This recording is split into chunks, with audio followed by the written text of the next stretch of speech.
It's World Press Freedom Day, and today, here in my constituency in Islington at the Fourth Monkey Theatre School, I'm talking to Stella Assange about the situation facing Julian. Stella, what's happening with the case coming up next? Well, we're at a critical juncture, and Julian's case has gone on for 5 years now. He's been in Belmarsh that entire time. But now he's just one decision away from extradition. And there was a hearing back in February 20th, and there has been a provisional decision to allow an appeal, but that can be reversed on May 20th. So if the judges rule against Julian on May 20th, then that's the end of the road for him. And so we're going to have a protest outside court on May the 20th. We're asking people to show up from around 8:30, 8 o'clock if they want to be there a bit earlier, and to show the enormous support that Julian has and how the public has come around to really understand what's at stake, and that Julian is being persecuted because he published the truth about war crimes committed in our name. I'll be there on the 20th, and I'm hoping there's going to be thousands more people there, and it's very important. There is a big turnout. So that anyone watching this who is unaware of the situation facing Julian, can you give us a summary? Because I know there's tens of thousands of pages he published, a summary of the crucial pieces of information that Julian was able to reveal to the public. Well, the important thing to understand about Julian is that he is a journalist and a publisher. He received information from a source, Chelsea Manning, who was a US military insider, and she had access as an military intelligence officer to a lot of documentation that revealed assassination squads, torture, war crimes, and the true death toll of civilians in Iraq and Afghanistan. And as an act of conscience, she blew the whistle, and she sent this information. Initially, she tried to the New York Times and Washington Post. They didn't want to publish it. And then she sent it to WikiLeaks, and WikiLeaks published it and made the greatest act of revolutionary journalism the world has ever seen, documenting wars in the Middle East in a way, in such high resolution that it had never been done that way in journalism. It was just right at the beginning of when data journalism started becoming a thing. So this was published in 2010. And then the Obama administration at the time, because these were US military documents, although they revealed crimes all over the world, and including in black sites and Guantanamo Bay, and also things like political interference in judicial processes in allied states like the UK, Germany, Spain, Italy, investigations into CIA renditions and torture and so on, which the US then intervened through their diplomatic missions, through their embassies, to stop the legal process in Europe, to bring those people to account because they were US military officers and intelligence officers. And so there was impunity around all this highly illegal activity. And so what WikiLeaks did, what Julian did through these publications, was to put into the public record evidence of state criminality. And the Obama administration reached the conclusion that this was journalism, in other words. What they concluded was that there was no way to go after Julian and WikiLeaks which didn't also criminalize what the press does every day. And when Julian's case is talked about, it's also always put in the context of secrecy and state secrecy and confidential documents and so on. But there are two things that are important to understand, which is that states commit crimes, and when they commit crimes, they usually cover them up. And they cover them up through stamping a secret label on the evidence. And so journalists and the press, as a way of revealing those war crimes, have to be able to publish the truth and not be persecuted over it. And the second thing to understand is that all newspapers, all news broadcasts, every single day reveal confidential information. Otherwise, all you have is basically a government mouthpiece. We need information to be able to be shared with the public when it's in the public interest and when it's true. That has to be a sacred protection. And with Julian's case, to answer your question, Julian's case is the first case in which the truth is being criminalized, and a journalist is being put in prison because he published evidence of government wrongdoing. And in this case, it was the US government, and the US government has taken revenge by prosecuting him in a way that has never been done before for publishing the truth. He showed the public that journalism could be done differently, that it could be more democratic, because Julian's model of journalism is what he calls scientific journalism. So he thought it was important for the public to be treated as intelligent individuals who can reach their own conclusions. And so he thought, yes, we should publish analysis, which WikiLeaks actually does. Julian has written hundreds of articles about the underlying material. But analysis should come with the underlying material. And in that way, members of the public who are historians, academics, scientists, whatever, can look at that data on their own and either agree with the analysis or improve it or refute it. And so this was a real challenge to the gatekeeping function that the mainstream media considers it plays. And the way in which in war situations such as Iraq, Afghanistan, Libya, Syria, all of them, the military have embedded journalists who put on the uniform with a label saying they're press, and they then report what they're told to report, basically. I think the Iraq War was very instructive in understanding how the media worked. The journalists who encouraged, who backed the Iraq invasion, usually progressed in their careers much faster. They moved up the echelons of editorial echelons inside newspapers and so on. And the ones who challenged the war usually didn't. And it's similar with embedded journalists in Iraq and so on. They become cozy with the authorities. And it's a real problem for aspiring journalists, I think, because the ones who have a troubled conscience about this, they leave journalism. Or, I mean, I know lots of good journalists who have just done a career change in their mid-30s because they can't take it anymore.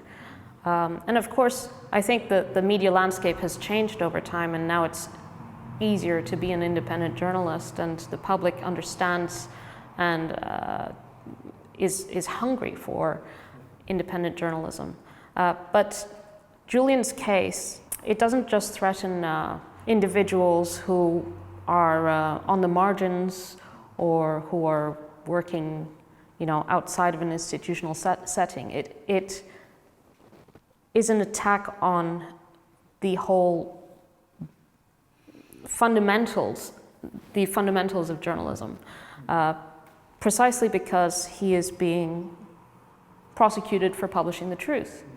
And that's why, in spite of their differences and their attacks on his character and all that, the mainstream media organizations like the New York Times and the Guardian and so on have said that this case is an attack on press freedom globally, because it allows authorities to go after them as well, because there's no difference between what he's done, which is publish the truth, and what they do. Isn't the use of the Espionage Act against Julian something incredibly unusual, in that he is being accused of a terrible crime which has massive implications?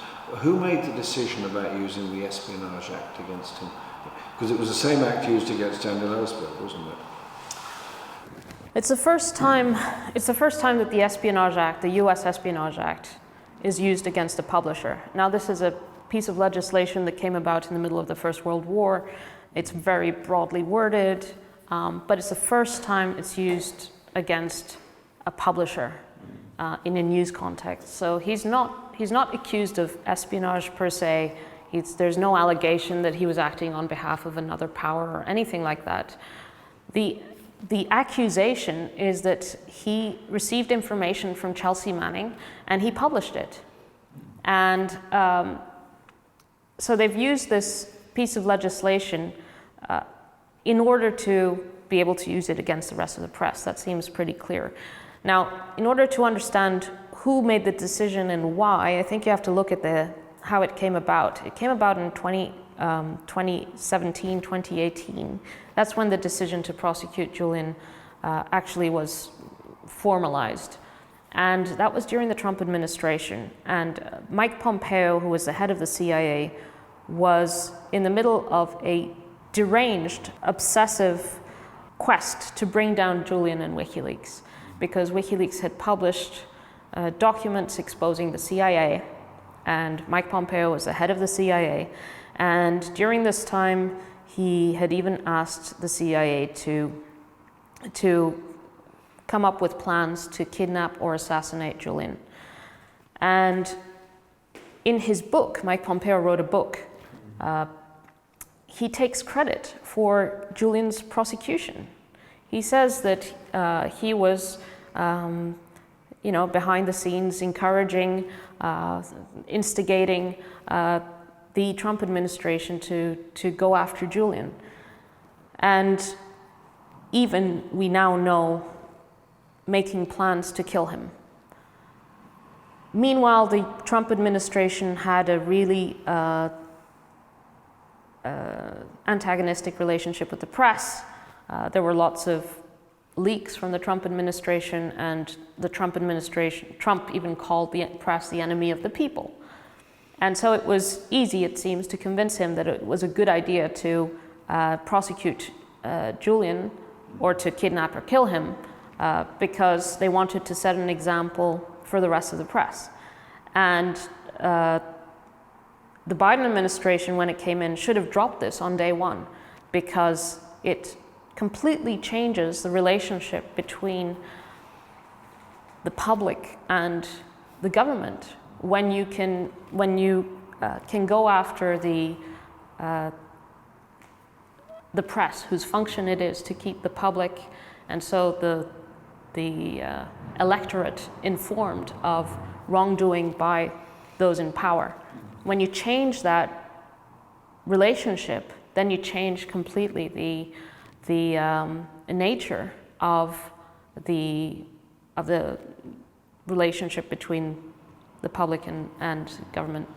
And Julian has now been 5 years in Belmarsh, and before that he was in the Ecuadorian embassy. He hasn't known any kind of real freedom for many years now. How's he coping? Well, Julian has been in Belmarsh now for over 5 years, and it's nearing the same amount of time in Belmarsh as he spent in the Ecuadorian embassy. I mean, that was almost 7 years. Now he's over 5 years inside Belmarsh. altogether, he hasn't been a free man since the 7th of December 2010, which was when he was initially arrested. And that was 7 days after WikiLeaks started publishing the diplomatic cables. It's a huge strain on Julian mentally, physically. Obviously, this has taken a huge toll on him as well. He's in Belmarsh in a single cell. It's a small cell, you know, it's isolating. It's conditions under which he can't stay healthy. So what you have is a deterioration over time, because these things accumulate. And imagine he was there the whole period of the COVID lockdown, which was, you know, infinitely worse than the lockdown that everyone experienced, because he was in a cell. Sometimes there was an outbreak in the house block, and then he was stuck in the cell for days on end without being able to exit, even to go to the yard or anything like that. And he's also experienced loss while he's been there. Friends have died through 2 of them through suicide, and also he's lost close friends like John Pilger and Vivienne Westwood, and these were people who were so important to him and to the struggle to free him. So he's under enormous strain, and he's having to carry this, not just under difficult physical conditions, but just the isolation of dealing with, you know, grief and loss, and the amount of time he's been in there. It's impossible for any one of us to understand. I mean, I understand it more because I speak to him and I see him and so on, but I'm really, I feel powerless to really support him because I can't be there physically for him. I can only speak to him over the phone. I see him once or twice a week for an hour and a half at a time. And over time, this takes a huge, huge toll on him. Now, before we finish, just a question really, in my mind, and I'm sure it's in yours. If Julian wins on the 20th, wonderful. If he doesn't, what's the effect on all of us and journalism all around the world? Look, the attack on Julian is an attack on him as a person. It's an attack on the press because it sets a precedent, a legal precedent, to go after the rest of the press. But ultimately, the real target is the public, because if you harass and persecute the journalist and the press, then they're not going to be willing to publish with courage and to publish the hardest truths. And so the most important things for the public to know will never reach the light of day. So the true target is the public and an informed public. The goal is to keep the public ignorant. When they're attacking Julian, they're really attacking the ability of the public to learn the truth. Somebody watching this today who has heard the very powerful message you've just given and the case coming up on the 20th, what can they do on Press Freedom Day and going forward? On Press Freedom Day, which is the 3rd of May today, to call for Julian's freedom, on social media to talk about Julian. Julian is the most awarded journalist in history. And I say this with conviction because I challenge anyone to show me another journalist who has won 40 plus awards for his work, including the highest. The jealousy of the editors must be huge on that. It's enormous. He's won the Australian version of the Pulitzer Prize, the Walkley Award for most important contribution to journalism.